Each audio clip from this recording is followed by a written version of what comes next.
Жители улицы Казбеги, это в центр Камазе, жалуются на перепады напряжения. Бытовая техника выходит из строя. В ответ на эти аргументы энергетики приводят свои.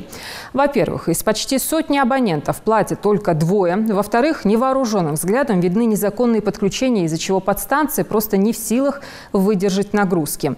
Хади Добриева об этом. Вот я отправлял фотографию. Вы видите L? L бывает, когда меньше 140 вольт. Знаешь, он не тянул, поэтому L.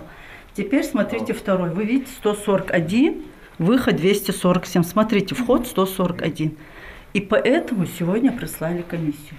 Итак, уже 20 лет подряд техника выходит из строя, стабилизаторы и вовсе плавятся. Впрочем, по этой причине пришлось заменить даже счетчик, говорит Зарима Амирханова. Постоянные скачки и перепады напряжения, по вечерам и вовсе тусклый свет. С такой жалобой, уже устав надеяться на перемены, жители улицы Казбеги обратились к нам в редакцию. Если я плачу за электричество, у меня даже всегда за электричество переплата, почему я не могу требовать, чтобы электричество было нормально? Вчера утром не тянет ни стиральная машина, ни холодильник, ничего не тянет, я начинаю звонить. И самая большая проблема в электроэнерго – то, что ни один телефонный номер, который указан в соцсетях, на официальных сайтах, ни один номер не отвечает. Электрики первым делом спешат проверить напряжение. Обычно оно не превышает 140 вольт, говорит Зарема. Это сейчас стабилизаторы непривычно показывают цифру 220. За все эти годы такого напряжения здесь просто не видели. Вы представляете, сегодня у нас свет хороший. Как вы увидели, входящие 190-200, да? Это большой праздник, который, наверное, нужно отметить, потому что такого света за 20 лет у нас не было.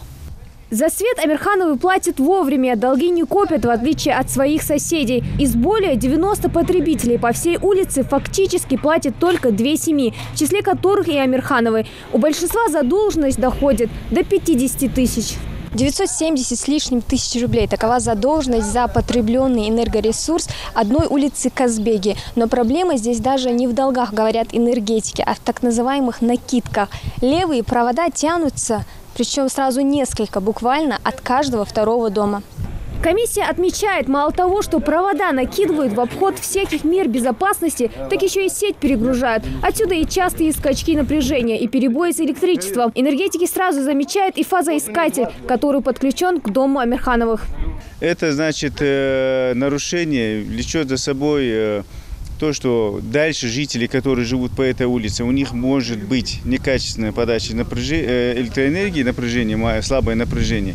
И второе, это может за собой повлечь выход из строя нашей трансформаторной подстанции. Данные абоненты ставят фазоискатели, и так получается, не зная, они переходят все на одну фазу, загружают трансформатор и тем самым вводят его из строя. Потом опять же жалуются. И на низкое напряжение жалуются, и на выход из строя трансформатора. Они же через счетчик идут. Значит, мы же платим за счетчик, правильно? Ну а в чем проблема тогда? Я готова платить. Дай Аллах, чтобы всегда у нас было такое электричество, хотя бы 190-200. И если будет такое, мы рады хвалить работников электросети. Все бы ничего, да только меры безопасности никто не отменял, отмечают энергетики. По сути, жители в погоне за качественным напряжением сами друг другу гасят свет. Трансформаторы не тянут всю нагрузку. Но люди должны в первую очередь беспокоиться о безопасности. Значит, есть безопасность при эксплуатации электроустановок, специальные правила. Значит, в данном случае здесь мы мало видим, что люди соблюдали эти элементарные правила безопасности. Они подвергают мало того, что свою жизнь, так и жизнь своих окружающих людей. Левые провода комиссия фиксирует почти везде. Их отрезают от сети на месте, а материал направят в прокуратуру. Так или иначе, последние пару дней на свет жаловаться не приходится, отмечают и сами жители. Вчера совсем берег урок уже течет. Теперь немножко вот как 2 дня улучшился свет, и все. Вот так и обрадовались. Свет пока не танцуется, но саншин динадики благодаря. Вещь вообще ехал денег дать уже стиральный, как доходи, беждей нахсан диагат благодаря. А вот чем объясняется то, что последние 2 дня у людей напряжение нормальное? Ну, значит, последние 2 дня те люди, которые я ранее говорил, они, наверное, приостановили работу, В связи с этим, наверное, и напряжение пошло. Вот мы сейчас выявляем, отключали, 10 абонентов отключили, трехфазные, дополнительные, которые потребление, не запрашиваем потребление, которые. Полагаться на совесть энерговоров, конечно, тоже не выход. И если сейчас напряжение в сети нормальное, это не дает гарантии, что проблемы снова не появятся, говорят жители. В МРСК на это дают обещания. До конца года во всем микрорайоне планируют отреконструировать все сети. Хади Добриева, Адам Далаков, Новости 24.